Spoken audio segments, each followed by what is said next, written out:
येथे कोणीही मनुष्य राहत नाही म्हणे, फक्त आम्ही दोघी मायलेकी येथे राहतो. त्या ठिकाणी कोण आला असेल बरं ते तुम्हीच सांगा आता. श्री स्वामी समर्थ. जय जय स्वामी समर्थ. आजपर्यंत मी तुम्हाला जे जे अनुभव आले ते मी तुम्हाला शेअर केले. असाच एक अनुभव मी तुम्हाला सांगत आहे. माझे एक मित्र आहेत बीड जिल्ह्यातील.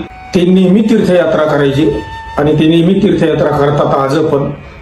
तर ते असेच तीर्थयात्रा करत करत करत करत ते शिंगणापूरला आले आणि शिंगणापूरला आल्यानंतर ते तसेच पैठणला निघाले होते आणि तसेच ते माझ्याकडे आले होते. माझी त्या गावामध्ये दुकान होती आणि ते दुकानात आल्यानंतर मी त्यांना चहा पाणी केलं. काय माझ्याकडे होती त्यांना दक्षिणा दिली आणि म्हटलं थांबा आजच्या दिवस. ती म्हणे नाही मी थांबत नाही म्हणे कुठे, मी सतत चालत असतो म्हणे, तीर्थयात्रा करीतच असतो म्हणे. म्हटलं बरं मग तुम्ही आतापर्यंत खूप तीर्थयात्रा केल्या असतील म्हणे. हो खूप तीर्थयात्रा केल्या म्हणे. त्यांना मी एक असा प्रश्न विचारला, म्हटलं तुम्ही हा तीर्थयात्रा करत असताना तुम्हाला काही अनुभव आला का म्हटलं तुम्ही. ती म्हणे हो. तर म्हणे मी सोलापूर रोडनी मांदियाळी, पंढरपूर, अक्कलकोट अशा तीर्थयात्रेला मी निघालोय म्हणे आता. म्हणलं मग काय झालं. ती म्हणे मी तीर्थयात्रा करत असताना मला जेथे दिवस मावळल मी तेथे मुक्काम करतो आणि जर गावामध्ये जर गेलो तर एखाद्या मंदिरामध्ये मी मुक्काम करत असतो.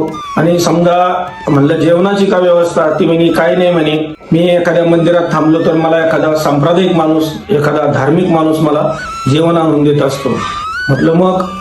ती म्हणे अशीच मी सोलापूर रोडने निघालो आणि गाव पुढे 4-5 किलोमीटर राहिला, मागे राहिला 5-6 किलोमीटर आणि मी मधीच अडकल्यानंतर म्हणे मी माझा बिछाना, माझ्या थैलीमध्ये हरिपाठ, ज्ञानेश्वरी, स्वामीचरित्र असे धार्मिक ग्रंथ माया पिशवीत होते आणि माझे आथराय पांघरायचे कपडे पण त्याच्यातच होते. खाली आथरायला एक पोताडं, वरती पांघरायला एक चादर. आणि मी आपली दिवस मावळला म्हणून पुढे मला काय आता दिसणार नाही म्हणे, खूप ट्रॅफिक रोडने असते म्हणे. आणि मग मी एका लिंबाच्या झाडाखाली माझा बिछाना मी मांडला. आता मांडला, भूक तर लागली फार म्हणे, आता करायचंय काय. नामस्मरण चालू, पाण्याची बाटली, पाणी पिण्यासाठी एक पाणी प्यालो म्हणे. बसलो जरा, थोडा दमून आलो होतो आणि हातात माळ घेतली. जप चालू असताना आता पोटात खूप काव आता भूक लागली. गाव पुढे इतका लांब राहिला, पाठीमागं गेलाय आता अंधारात. चंद्राचा उजेड, उन्हाळ्याचे दिवस होते म्हणे. आणि एक धिप्पाड माणूस म्हणे त्या लाईटाच्या उजेडामध्ये मला दिसला आणि तो नेमकं माझ्याकडे उतरून आला म्हणे. आला आणि त्यांनी मला डायरेक्ट विचारलं म्हणे बाबा जेवण केलं का. माऊली म्हणे जेवण कशाचं. मी जेवण आता गाव पुढं राहिलं म्हणे, पाठीमागं गेला म्हणे 4-5 किलोमीटर. आणि म्हणे मग आता जेवणाची व्यवस्था. काय नाही आता पाणी पेलो म्हणे, काय आता जसं स्वामी ठेवतील म्हणे तसं. म्हणे त्या तिथं लाईट दिसतोय म्हणे आता बाबा. आणि वस्त्यावरती थोडे एक इकडल्या काही बाजूला लाईट चमकायचे, इकडं वरतील्या बाजूला पण लाईट चमकायचे. एक ठिकाणी जवळच 1 किलोमीटर, अर्धा किलोमीटरच्या अंतरावर एक लाईट चमकला. आणि जी व्यक्ती आली होती त्या व्यक्तीने सांगितलं म्हणे बाबा आपली वस्ती आहे म्हणे, तुम्ही जा तिथं, तुम्हाला तिथे जेवण मिळेल म्हणे, जा म्हणे, आपलीच वस्ती आहे म्हणे ती. तर बाबांनी त्यांचा बिछाना उचलला आणि हातात झेंडा, बगलामध्ये ती थैली घेऊन ते त्या वस्तीवर गेले. वस्तीवर गेल्यानंतर त्या दारातच तुळशी वृंदावन होतं आणि त्या तुळशी वृंदावनाजवळ त्यांनी त्यांचं ते झेंडा तुळशीला तिथे असा उभा केला. ती थैली उतरवली खाली. पण चमत्कार पहा तुम्ही, स्वामींची लीला खूप आगाध आहे. का त्या घरातून एक बाई गरम पाण्याचं भोगलं घेऊन आली. आल्यानंतर म्हणे बाबा हातपाय धुवून घ्या म्हणे, दमून आले असताल म्हणे तुम्ही. तर बाबांनी हातपाय तोंड वगैरे धुतलं आणि म्हणे बाबा आता जेवण करून घ्या म्हणे.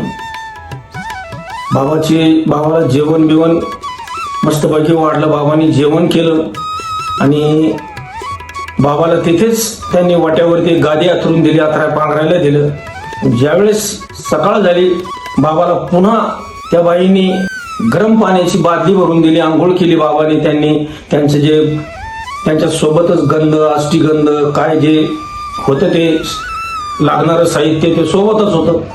त्यांनी अष्टीगंध लावला आणि बाबाला पुन्हा एक दुधाचा ग्लास भरून दिला. बाबाने म्हणे मावशी, रात्री म्हणे मी ज्या लिंबाखाली बसलो होतो म्हणे, तिथे एक तुमचे मालक आहे का कोणी म्हणे मला माहिती नाही, पण ते आले ती म्हणे आपलीच वस्ती म्हणे ती, तुम्ही जा म्हणे त्याचे जेवण करा. आणि ते महाराज म्हणजे अजून ते झोपलेले आहेत का म्हणे. ते म्हणे कोण माणूस. नाही म्हणे बाबाजी येथे कोणीही मनुष्य राहत नाही म्हणे, फक्त आम्ही दोघी मायलेकी येथे राहतो. मग तुम्ही सांगा त्या ठिकाणी कोण आला असेल बरं, ते तुम्हीच सांगा आता. का जा म्हणे आपली वस्ती, असं सांगणारे कोण होते ते. तर स्वामीच असतील ना, स्वामीशिवाय कोण आपल्या भक्ताची काळजी घेणार आहे. तर मित्रांनो, असे स्वामी आपल्या भक्ताची काळजी घेतात, त्यांचा उदरनिर्वाह सुद्धा चालवतात. तर म्हणून मी सांगतो तुम्हाला मित्रांनो, स्वामींची अशीच सेवा करा आणि असाच मेवा खा.